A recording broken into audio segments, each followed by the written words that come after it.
Salam dari HKBP Kernolong, HKBP tertua di Pulau Jawa. Sebelum kita memasuki peraduan malam, sejenak kita mendengarkan firman Tuhan. Mari kita berdoa. Terima kasih ya Allah atas penyertaan-Mu dalam hidup kami. Di malam ini kami mau mendengarkan firman-Mu. Ampuni dosa kami, hanya di dalam nama anak-Mu Yesus Kristus kami berdoa dan mengucap syukur. Amin. Firman Tuhan renungan bagi kita di malam ini sesuai dengan bacaan malam Almanak HKBP 2025 Sabtu 3 Mei 2025 dari 2 Korintus pasalnya yang ke-12 dimulai dari ayatnya yang ke-11 hingga ayatnya yang ke-21 dan yang menjadi pembimbing renungan ayat 21. Aku khawatir bahwa apabila aku datang lagi, Allahku akan merendahkan aku di depan kamu, dan bahwa aku akan berduka cita terhadap banyak orang yang di masa yang lampau berbuat dosa dan belum lagi bertobat dari kecemaran, pencabulan, dan ketidaksopanan yang mereka lakukan. Paulus khawatir. Bapak Ibu, saudara-saudari yang dikasihi Tuhan Yesus Kristus, pernahkah kita merasakan kekhawatiran? Tentu sekali kita pernah mengalaminya. Rasa khawatir membuat kita menjadi takut, ragu untuk melangkah.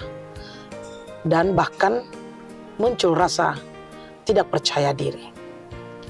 Bapak Ibu saudara-saudari yang dikasihi Tuhan Yesus Kristus, Rasul Paulus mengalami hal yang demikian. Dia khawatir melihat kehidupan jemaat Korin yang tidak seturut dengan kehendak Tuhan. Adanya iri hati, kebencian, kedengkian di dalam kehidupan mereka. Rasul Paulus khawatir. Mengapa? Dan Rasul Paulus khawatir apa yang akan terjadi jika ini terus-menerus berlangsung. Bapak Ibu, saudara-saudari yang dikasihi Tuhan Yesus Kristus, itu juga dilakukan Rasul Paulus. Dia begitu khawatir dan bertambah khawatirnya, dan dia ulangi lagi bahwa dia berkata di nats ini, dia khawatir. Aku khawatir. Rasa khawatir Paulus dipicu rasa takutnya kepada kondisi jemaat. Karena dia melihat, pertama ia takut kalau Allah menilainya gagal dalam mendidik jemaat Korintus.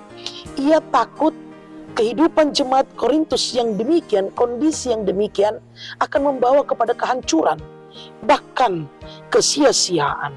Akibatnya nama Tuhan tercoreng di tengah-tengah pelayanan Rasul Paulus. Dan ia juga takut bahwa kehidupan yang demikian tidak lagi mengandalkan Tuhan. Kondisi Korintus yang demikian mengandalkan akan dirinya sendiri. Sehingga Rasul Paulus mengungkapkan, aku khawatir kehidupan jemaat Korintus yang demikian. Kekhawatiran itu didengarkan oleh jemaat Korintus untuk mereka sadar bahwa mereka harus berubah. Mereka harus bertobat. Ketika mereka mendengarkan itu, maka mereka tidak lagi dan harus meninggalkan kondisi yang demikian. Agar tidak sia-sialah mereka yang telah diperkaya dengan rohani iman Kristus untuk tidak tenggelam di dalam dosa. Bagaimana dengan kita? Ketika kita mengungkapkan rasa khawatir kita kepada anak kita, keluarga kita, lingkungan kita, bahkan kepada Tuhan. Untuk bagaimana kita menyampaikannya, pasti kita akan mengalami kelegaan. Agar rasa khawatir itu bisa terjawab dan mampu memberikan satu perubahan. Dan mampu memberikan untuk yang terbaik. Belajarlah mengungkapkan rasa khawatir kepada sesama atau kepada Tuhan di dalam doa. Firman Tuhan mengatakan, serahkanlah kekhawatiran kita kepada Tuhan. Dengan jujur, maka itu akan membuat kita tenang.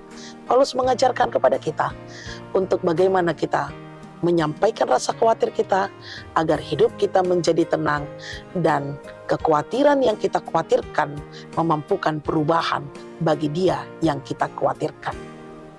Amin. Terima kasih Bapak atas firman yang telah kami dengar. Sungguh Tuhan, kami seringkali hidup dalam kekhawatiran. Kami menyerahkannya ke dalam tangan-Mu, agar kami dapat menghadapi, menyikapi, menjalani seturut dengan kehendak-Mu di dalam perubahan dan pertobatan kami. Kami mau beristirahat ya Bapa, lindungi kami.